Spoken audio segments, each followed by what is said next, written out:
Je m'appelle Nathalie Griesbeck, je suis députée européenne depuis 2004, une quinzaine d'années. Je suis élue dans la circonscription qu'on appelle Est de la France, Bourgogne, Franche-Comté, Alsace, Champagne-Ardenne et Lorraine. Sensibilisée depuis de nombreuses années à la protection des abeilles, notamment par mon ami le grand botaniste Jean-Marie Pelt, j'essaye à mon tour d'y sensibiliser le plus grand nombre. Comme vous le voyez, mon abeille, alors, il y a un éléphant, mais il y a aussi une touche concernant les abeilles, ce dont je m'occupe le plus possible chaque fois que je le peux auprès du grand public. En effet, à côté des commissions parlementaires dans lesquelles s'effectue le travail législatif, à proprement parler, le contrôle de la commission, les textes normatifs, différents que j'ai portés dans le domaine de la justice, présomption d'innocence, règlement gel et confiscation des biens du crime, présidence de la commission terroriste, j'ai choisi d'être membre aussi de plusieurs groupes de travail qui réunissent des députés de différentes sensibilités politiques et qui travaillent sur des causes qui sont communes et qui nous tiennent à cœur. Ainsi, le groupe Apiculture et Santé des abeilles est important, particulièrement important pour moi, parce que la problématique de la disparition des abeilles est à mes yeux pas assez connue. Or celles-ci, elles sont en quelque sorte, comme je dis souvent, les sentinelles de notre biodiversité, et sans leur essentielle action de pollinisation, eh bien au fond la survie de notre humanité même est en danger. L'une des actions concrètes de ce groupe de travail est chaque année d'organiser la semaine des abeilles, la Bee Week, et de l'organiser au cœur du Parlement européen. Ça nous permet de faire se rencontrer des scientifiques, des apiculteurs, des agriculteurs, des représentants des collectivités, des citoyens tout simplement. Et c'est un moment d'échange et de rencontre qui est essentiel.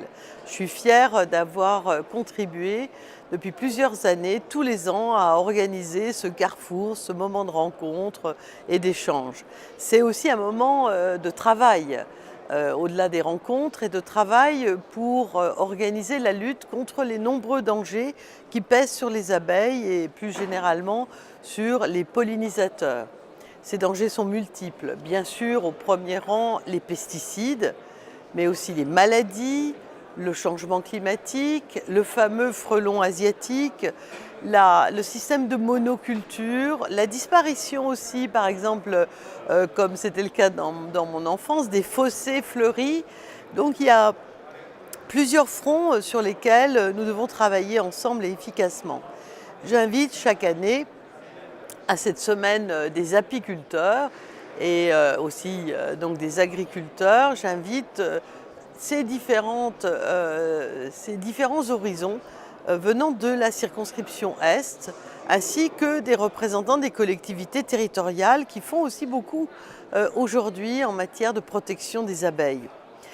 Ça peut paraître anecdotique, mais les échanges, surtout entre les agriculteurs et les apiculteurs, sont au fond assez rares. Ils se regardent en chien de faïence et il est assez rare qu'ils travaillent ensemble. Et je crois qu'il faut que ça change parce que la coopération, la connaissance des besoins et des impératifs des uns comme des autres est quelque chose de bénéfique pour tous, mais aussi de constructif.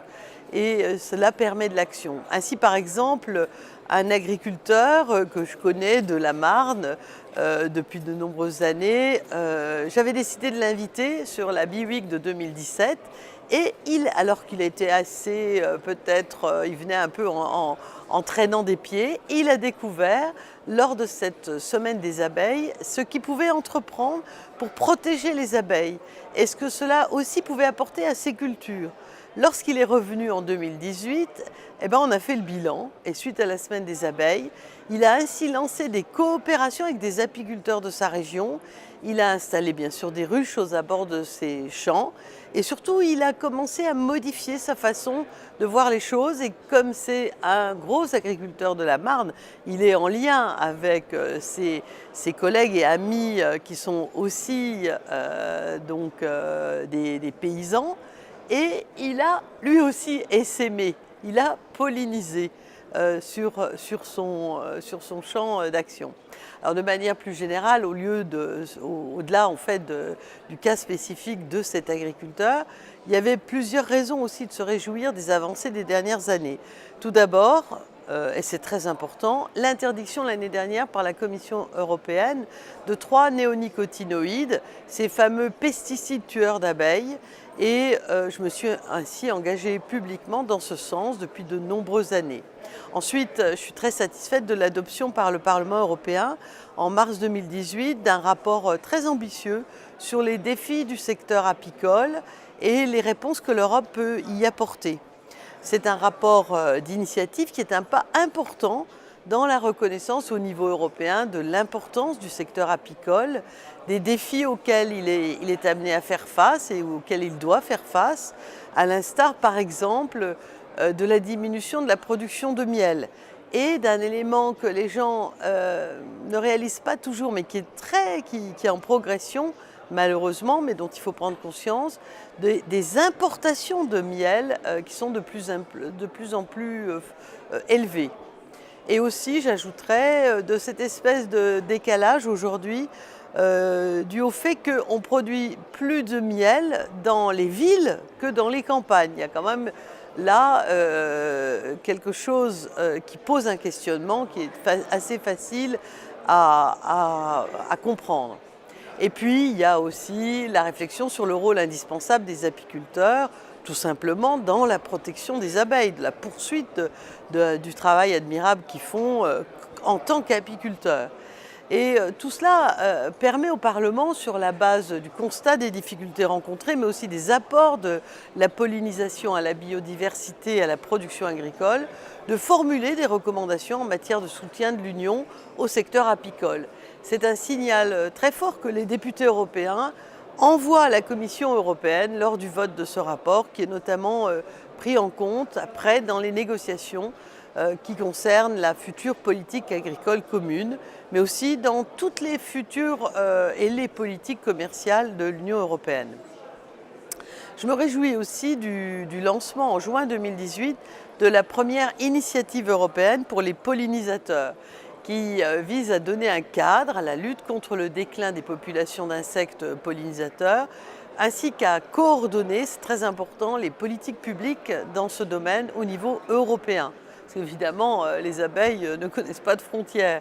Et c'est une première. Je suis persuadée aussi que cette coordination au niveau européen sera efficace, essentielle aussi, au regard de toutes les multiples initiatives locales, souvent isolées, qui existent dans les territoires. Et comme cette stratégie ne peut se faire sans l'engagement des citoyens, la Commission européenne a mené de janvier à avril 2018 toute une consultation, une vaste consultation publique sur le déclin des pollinisateurs auquel 66 000 citoyens ont participé. Alors certains esprits chagrins diront que c'est pas beaucoup, mais 66 000 c'est pas mal quand même. Ça veut dire qu'ils ont montré leur intérêt, les questions qu'ils avaient à cet égard et l'inscription de ces citoyens et autour d'eux de leur inscription dans le temps long par rapport à la sauvegarde de la biodiversité. Donc je suis convaincue que nous prenons enfin à bras-le-corps ce problème de la santé et de la mortalité des abeilles. Et je suis fière que l'action de notre groupe de travail y ait contribué. Dans le cadre, un mot quand même, dans le cadre des discussions sur le futur de la politique agricole commune, les députés membres de ce groupe de travail ont veillé à ce que des mesures en faveur des pollinisateurs soient prises en compte également, comme ce que nous avons effectué dans le cadre du règlement de révision de la politique agricole commune, la PAC, l'année dernière. À titre d'exemple, mais vous pourrez trouver encore beaucoup d'occurrences là-dessus, mais à titre d'exemple, on a déposé ensemble, par exemple, un amendement pour la prise en compte des jachères apicoles dans le calcul des subventions. Cette idée a été reprise dans le texte. J'ai aussi suivi avec intérêt la proposition de mise en place d'un indicateur des pollinisateurs, c'est-à-dire la mise en place d'un système qui permet à la fois de disposer au niveau européen de données sur les pollinisateurs, tout en permettant d'en tirer des conclusions sur l'état des cultures et la pollution dans un territoire donné. Cela revient à donner officiellement aux pollinisateurs le rôle, cette fois, de sentinelle de la biodiversité. N'étant cependant pas membre de la commission de l'agriculture, je ne prends pas part actuellement aux négociations qui sont en cours, mais je les suis évidemment comme tous les citoyens européens. La commission agriculture vient de voter sur la prochaine politique agricole commune et au vu des délais, ce texte ne pourra être voté en session plénière à la fin de la mandature. Donc il sera voté lors de la prochaine mandature. Donc je ne participerai pas à ce vote puisque j'ai en effet décidé de ne pas me représenter aux prochaines élections européennes après une quinzaine d'années, après 3 mandats, même si on me proposait de figurer dans une liste. Mais je continuerai bien sûr à m'engager pour la protection des abeilles à l'échelle qui sera la mienne, à titre personnel bien sûr, mais aussi dans ce que je ferai ensuite. Depuis de nombreuses années, de toute façon, j'essaie de relayer autant que possible, à la fois sur les réseaux sociaux, dans mes rencontres avec les citoyens, toutes ces initiatives ayant trait à la protection des abeilles, en mémoire de Jean-Marie Pelt, mais aussi pour l'avenir de mes enfants et mes petits-enfants, et les suivants, pour sensibiliser au mieux à cette problématique qui est encore vraiment trop peu prise au sérieux. Il y a encore quelques années, nous étions vus comme des hurluberlus quand on parlait des abeilles. Mais il y a une vraie évolution dans la perception qu'ont aujourd'hui les citoyens de la protection des abeilles et de leur importance. Et ça, c'est déjà une grande victoire.